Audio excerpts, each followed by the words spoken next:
നമസ്കാരം, ഞാൻ ദീപു. ഇന്ന് ഏറ്റവും കൂടുതൽ ആളുകൾ ഇഷ്ടപ്പെടുന്ന വിനോദങ്ങളിൽ ഒന്നാണ് ഫോട്ടോഗ്രാഫി.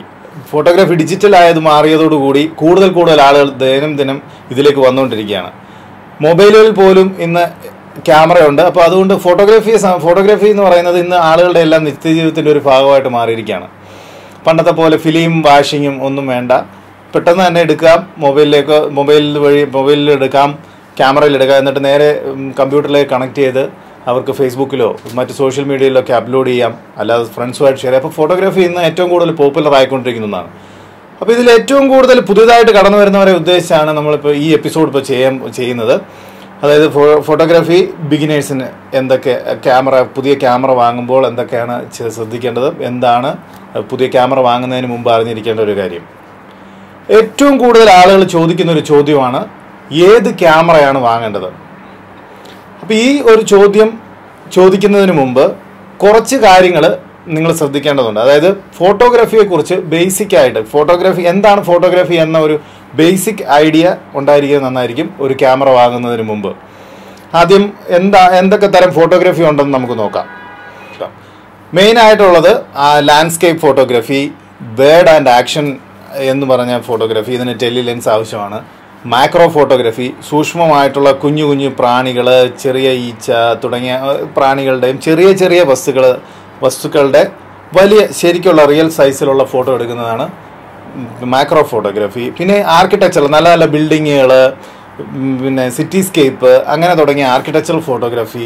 ഇൻറ്റീരിയർ ഫോട്ടോഗ്രാഫി, ഹോട്ടൽസിനും ബ്രൗഷേഴ്സിനും ഒക്കെ ആയിട്ടൊക്കെ യൂസ് ചെയ്യുന്നുണ്ട്. ഹോട്ടൽസിൻ്റെ ബ്രൗഷേഴ്സിനും അങ്ങനെയൊക്കെ യൂസ് ചെയ്യുന്ന ഇൻറ്റീരിയർ ഫോട്ടോഗ്രാഫി. മറ്റുള്ളതാണ് പ്രോഡക്റ്റ് ഫോട്ടോഗ്രാഫി.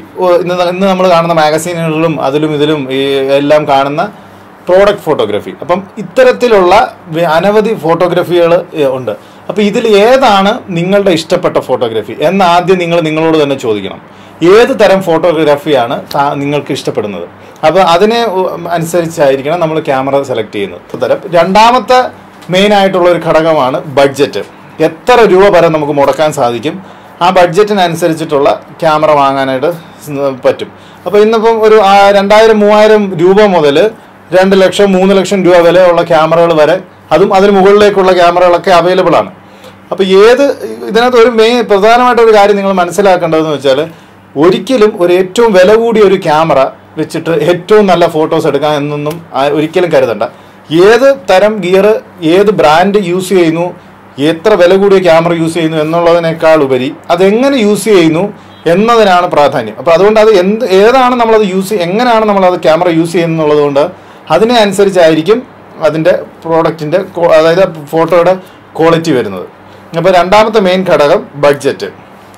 ഇനി മൂന്നാമതായിട്ട്, നിങ്ങൾ ഇത് വെറും ഒരു ഹോബിയായിട്ട് മാത്രമാണോ, ഫോട്ടോഗ്രാഫി നിങ്ങളൊരു ഹോബിയായിട്ട് മാത്രമാണോ കൊണ്ടു നടക്കാൻ ആഗ്രഹിക്കുന്നത്, അതോ ക്രമേണ ഫോട്ടോഗ്രാഫി കുറച്ച് പഠിച്ചതിന് ശേഷം അതിൽ നിന്നും ഒരു ഇൻകം ഉണ്ടാക്കുന്ന രീതിയിൽ ഒരു സെമി പ്രോ ആയിട്ടോ ഒരു പ്രൊഫഷണൽ ഫോട്ടോഗ്രാഫറായിട്ടോ മാറാം?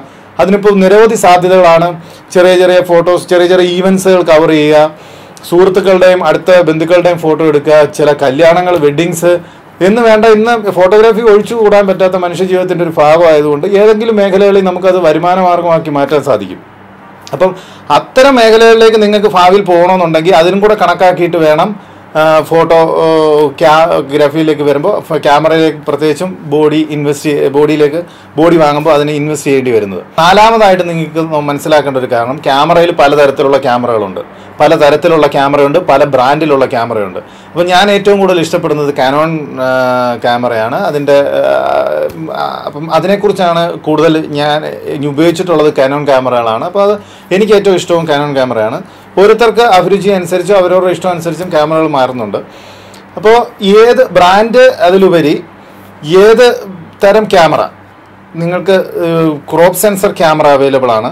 ക്രോപ്പ് സെൻസർ ക്യാമറ എന്ന് പറയുമ്പോൾ ഇത് ഒരു സെൻസറിനെ ബേസ് ചെയ്തിട്ടാണ്. Crop sensor camera, full frame camera എന്ന് 2 തരത്തിലുണ്ട്. പിന്നെ മിറർലെസ് ക്യാമറയുണ്ട്, പിന്നെ പോയിന്റ് ഷൂട്ട് ക്യാമറകളുണ്ട്, ക്ലിക്ക് ചെയ്യാൻ പറ്റുന്ന ചെറിയ തരത്തിലുള്ള ക്യാമറകളുണ്ട്.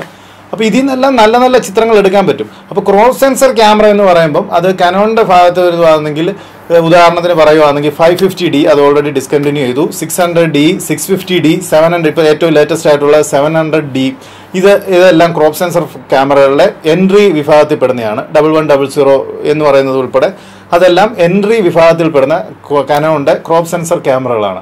അതിനുശേഷം അതിൽ കുറച്ച് മുകളിലായിട്ട് 60D, 70D, 7D എന്ന് തുടങ്ങിയ ക്രോപ്പ് സെൻസർ ക്യാമറയാണ്. പക്ഷേ അത് സെമി പ്രോ റേഞ്ചാണ്, സെമി പ്രോ ആയിട്ടുള്ള ക്യാമറയാണ്. അതിന് മുകളിലാണ് ഫുൾ ഫ്രെയിം ക്യാമറ വരുന്നത്. അത് പറഞ്ഞാൽ 5D, 6D, 5D Mark III, then 1DX അങ്ങനെ പറഞ്ഞു പോകുന്നുണ്ട് അതിൻ്റെ സീരീസ്. അപ്പോൾ അതൊക്കെ എന്ന് പറഞ്ഞാൽ കുറച്ച് ഹൈ എൻഡ് ക്യാമറകളാണ്, നല്ല വില വരുന്ന ക്യാമറകളാണ്. അത് പ്രൊഫഷണൽസ് യൂസ് ചെയ്യുന്ന ക്യാമറകളാണ്. അപ്പം ഇതാണ് ക്യാമറയുടെ. അപ്പോൾ ഇനി അതിനകത്ത് തന്നെ നമുക്ക് ഫുൾ ഫ്രെയിമിലേക്ക് പോവുകയാണെന്നുണ്ടെങ്കിൽ ലെൻസിൻ്റെ കാര്യം, ലെൻസുകൾ ഒരു വളരെ വിശാലമായൊരു ശ്രേണിയാണ്. അത് നമ്മൾ അടുത്ത എപ്പിസോഡിൽ ലെൻസുകൾ എങ്ങനെ തിരഞ്ഞെടുക്കാം, ലെൻസുകളെ കുറിച്ച് സംസാരിക്കുന്നതായിരിക്കും. അപ്പോൾ ഇപ്പം ഇതിൻ്റെ ഒരു ബേസിക് ഐഡിയയ്ക്ക് വേണ്ടി ഇപ്പം നമ്മൾ ഫുൾ ഫ്രെയിം ക്യാമറ വാങ്ങുകയാണെങ്കിൽ അതിന് വരുന്നത് EF സീരീസിലുള്ള ലെൻസുകൾ മാത്രമേ ഫുൾ ഫ്രെയിമിൽ കണക്ട് ചെയ്യാൻ പറ്റൂ കാനോണിൻ്റെ കാര്യത്തിൽ.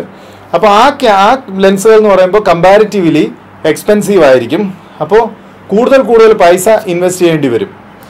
അപ്പം ക്രോപ്പ് സെൻസർ ക്യാമറ ആണെന്നുണ്ടെങ്കിൽ EFS സീരീസിലുള്ള ലെൻസുകൾ യൂസ് ചെയ്യാൻ സാധിക്കും. അപ്പോൾ അതുകൊണ്ട് അതിൻ്റെ പ്രൈസ് റേഞ്ച് കുറവാണ്. അപ്പോൾ അത് കുറേ കൂടി ആളുകൾക്ക് അഫോർഡ് ചെയ്യാൻ പറ്റും. അപ്പം ഏത് തരം ഇത്രയും അധികം കാര്യങ്ങൾ നിങ്ങൾ തന്നെ നിങ്ങളോടൊന്ന് ചോദിക്കണം.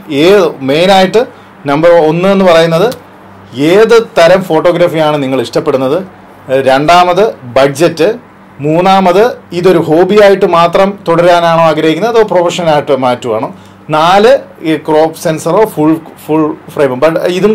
ഇത് ബഡ്ജറ്റുമായിട്ടും കൂടെ കണക്ട് ചെയ്താണ്. അപ്പം അതുകൊണ്ട് ആ പോയിന്റ് ഇതിനകത്തും കൂടെ കവർ ചെയ്യും. അപ്പം മെയിനായിട്ടുള്ള ഈ 3 പോയിന്റുകൾ നിങ്ങൾ മനസ്സിലാക്കിയിട്ട് വേണം ഒരു ക്യാമറ സെലക്ട് ചെയ്യാൻ. പിന്നെ യാതൊരു കാരണവശാലും ലെൻസുകളിലേക്ക് ആദ്യം പോയി ഇൻവെസ്റ്റ് ചെയ്യരുത്. നമ്മളിപ്പോൾ ഓരോ കടകളിൽ പോകുമ്പം മാളുകളിലായാലും കടകളിലായാലും ചെല്ലുമ്പോൾ നമുക്ക് കാണാൻ സാധിക്കും ഒരു ക്യാമറ ബോഡി 3-4 ലെൻസുകൾ അടങ്ങുന്ന കിറ്റുകൾ ലഭ്യമാണ്. പക്ഷേ ലെൻസിനെ കുറിച്ചോ ക്യാമറയെക്കുറിച്ചോ ഒരു ഐഡിയ ഇല്ലാതെ വെറുതെ സെയിൽസ്മാനോ അല്ലെങ്കിൽ ആ ക്യാമറ ബ്രാൻഡോ പ്രൊമോട്ട് ചെയ്യുന്നതനുസരിച്ച് പോയി ആ ബൾക്കായിട്ടുള്ള പാക്കറ്റുകൾ കഴിവതും വാങ്ങാതിരിക്കുക. കാരണം അതിനകത്ത് അത്തരം വാങ്ങുന്നതിനകത്ത് നമുക്ക് ആ ലെൻസിനെ കുറിച്ച് ശരിക്കുള്ള അറിവുണ്ടായിരിക്കാതെ വാങ്ങുകയാണെങ്കിൽ ഒരുപാട് പേർക്ക് അബദ്ധം പറ്റിയിട്ടുണ്ട്. നമ്മുടെ ഒത്തിരി സുഹൃത്തുക്കൾക്ക് അബദ്ധം പറ്റിയിട്ടുണ്ട്. അപ്പം പ്രത്യേകിച്ച് പറയുന്നത് ഇപ്പോൾ ടെലി ലെൻസിലാണെങ്കിൽ കനോണിൻ്റെ കാര്യത്തിൽ IS എന്ന് പറഞ്ഞൊരു ഘടകമുണ്ട്, ഇമേജ് സ്റ്റെബിലൈസേഷൻ. അപ്പോൾ ഇത് ഉണ്ടെങ്കിൽ മാത്രമേ നമ്മൾ ദൂരെയുള്ള സൂം ചെയ്തിട്ട് ടെലി ആയിട്ടുള്ള സാധനങ്ങൾ ദൂരെയുള്ള ഒരു പക്ഷി പറന്നു പോകുന്നതിൻ്റെ ഫോട്ടോ എടുക്കുകയാണ്. അപ്പോൾ IS ഇമേജ് സ്റ്റെബിലൈസേഷൻ ഇല്ലാത്ത ഒരു ലെൻസ് ആണെങ്കിൽ നമ്മൾ എടുക്കുമ്പോൾ അത്രയും പരിചയസമ്പന്നനല്ലാത്ത ഒരാളാണ് എടുക്കുന്നതെങ്കിൽ ആ ബ്ലേഡ് ആവാനുള്ള സാധ്യതയുണ്ട്, ബ്ലേഡായി പോകും. അതുപോലുള്ള പല അബദ്ധങ്ങളും ഉണ്ടാകും. അപ്പോൾ ഒരിക്കലും ആ ബണ്ടിൽ പാക്കേജുകളിലേക്ക് കഴിവതും പോകാതെ ഏതെങ്കിലും ഒരു കിറ്റ് ലെൻസ്, ഒരു 18-135 റേഞ്ചിലുള്ള ഫോക്കൽ ലെങ്ത് ഉള്ള ഒരു ലെൻസ് ഉപയോഗിച്ചിട്ട് ലെൻസും ക്യാമറയും എന്താണെന്നൊന്ന് മനസ്സിലാക്കിയതിന് ശേഷം നിങ്ങൾക്ക് ഏതുതരം ഫോട്ടോഗ്രാഫിയാണ് കൂടുതൽ ഇൻട്രസ്റ്റ്, നിങ്ങളുടെ സ്റ്റൈലിൽ ഏതാണ് കൂടുതൽ എടുക്കുന്നതെന്ന് മനസ്സിലാക്കിയതിന് ശേഷം രണ്ടാമത്തെ ഘടകമായിട്ട് ലെൻസിലേക്കും ബോഡിയിലേക്ക് പോകുന്നതായിരിക്കും നല്ലത്. നമ്മൾ ആദ്യത്തെ ഒരു ആവേശത്തിന് ക്യാമറ വാങ്ങിക്കുകയും പിന്നീട് ഈ ക്യാമറ പോരെന്ന് തോന്നുകയും ചെയ്യുന്നതും തികച്ചും സ്വാഭാവികമായിട്ടുള്ള ഒരു കാര്യമാണ്. നമ്മൾ വാങ്ങിച്ചു, ക്യാമറ ഫോട്ടോഗ്രാഫി സ്റ്റാർട്ട് ചെയ്ത് കഴിയുമ്പം 3-4 ഫോട്ടോസ് 1 മാസം കഴിയുമ്പോഴത്തേക്ക് മറ്റുള്ള ഹൈ പ്രൊഫഷണൽസ് ആയിട്ടുള്ള എടുത്തിട്ടുള്ള കൂട്ടുകാരോ അല്ലെങ്കിൽ പ്രൊഫഷണൽസ് എടുക്കുന്ന ഫോട്ടോസോ അല്ലെങ്കിൽ മറ്റുള്ളവർ എടുക്കുന്ന ഫോട്ടോസോ ഫേസ്ബുക്കിലും മറ്റേ ഗൂഗിളിലും ഒക്കെ കണ്ടതിന് ശേഷം കമ്പയർ ചെയ്ത് തുടങ്ങും. എന്തുകൊണ്ട് എൻ്റെ ഫോട്ടോയ്ക്ക് ഈ ക്വാളിറ്റി വരുന്നില്ല? അപ്പം നമ്മൾ കൂടുതൽ പൈസ ഇൻവെസ്റ്റ് ചെയ്യാൻ വേണ്ടിയും കൂടുതൽ വലിയ ലെൻസുകൾ, എക്സ്പെൻസീവ് ആയിട്ടുള്ള ലക്ഷറി L സീരീസ് ലെൻസുകൾ യൂസ് ചെയ്യാൻ വേണ്ടി അങ്ങനെ കൂടുതൽ പൈസ നമ്മൾ മുടക്കാനായിട്ട് അതിനൊക്കെ ഒരു പ്രവണത കാണുന്നുണ്ട്. പക്ഷേ അതിലെല്ലാം അങ്ങനെ പോകാതെ ആദ്യം ക്യാമറ എന്താണ്, ലെൻസ് എന്താണ് ഇതിൻ്റെ റിലേഷൻ, ഇതിൻ്റെ കുറച്ച് ഫംഗ്ഷൻ മനസ്സിലാക്കി ഏതുതരം ഫോട്ടോഗ്രാഫിയാണോ നിങ്ങൾക്ക് ഇഷ്ടപ്പെടുന്നത് എന്ന് മനസ്സിലാക്കി അതിൽ കുറേ കൂടി ശ്രദ്ധിച്ച് അതിനകത്തേക്ക് പോകുന്നതായിരിക്കും ഏറ്റവും അഭികാമ്യം. അപ്പോൾ അതുകൊണ്ട് യാതൊരു കാരണവശാലും ബണ്ടിൽ പാക്കുകളിൽ ഒരുപാട് വില കുറച്ച് കിട്ടുന്നതായിട്ട് തോന്നും. പക്ഷേ അതിലെ പകുതി ലെൻസുകളും നമുക്ക് യൂസ് ചെയ്യാൻ പറ്റാത്തതായിരിക്കും, ക്വാളിറ്റി ഇല്ലാത്ത സാധനങ്ങളായിരിക്കും അതിനകത്തുള്ളത്.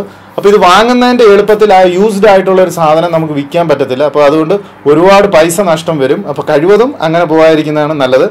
അപ്പം ഇപ്പോൾ ഇത്രയും ഞാൻ പറഞ്ഞ കാര്യങ്ങൾ നിങ്ങൾക്ക് ഉപയോഗപ്രദമായിട്ട് തോന്നുകയാണെന്നുണ്ടെങ്കിൽ നിങ്ങൾക്ക് പോകുന്നതിന് മുമ്പ് ആ ലൈക്ക് ബട്ടണിൽ ചെറുതായിട്ടൊന്ന് പ്രസ് ചെയ്തിട്ട് പോകാം. അതുപോലെ മറ്റുള്ള നിങ്ങളുടെ സുഹൃത്തുക്കൾക്ക് ഇതിൽ ഈ ഫോട്ടോഗ്രാഫിയിലൊക്കെ ഇൻട്രസ്റ്റ് ഉള്ളവരുമായിട്ട് ഷെയർ ചെയ്യാം. പിന്നെ കമൻറ്റ് എന്തെങ്കിലും ഉണ്ടെങ്കിൽ തീർച്ചയായിട്ടും താഴെ കടകടകടാ അടിക്കാം. അപ്പോൾ എന്ത് വേണമെങ്കിലും ചെയ്യാം. ഫോട്ടോഗ്രാഫിയെക്കുറിച്ചുള്ള കൂടുതൽ കാര്യങ്ങൾ ഇങ്ങനെ നമ്മൾ ഓരോ ആഴ്ചയിലും ഇങ്ങനെ പറഞ്ഞുകൊണ്ടിരിക്കും. അപ്പോൾ ഇത് എല്ലാം ഒരു ബിഗിനറിനെ സംബന്ധിച്ച് ഉപയോഗപ്രദമായിരിക്കുമെന്ന് തോന്നുന്നു. അപ്പോൾ അടുത്ത ആഴ്ച നമുക്ക് ലെൻസുകളെ കുറിച്ച് ചോദിക്കാം. എങ്ങനെയാണ് ഒരു ലെൻസ് സെലക്ട് ചെയ്യേണ്ടത്, എന്താണ് ഒരു ലെൻസ്. അപ്പോൾ stay tune. Deepu signing off.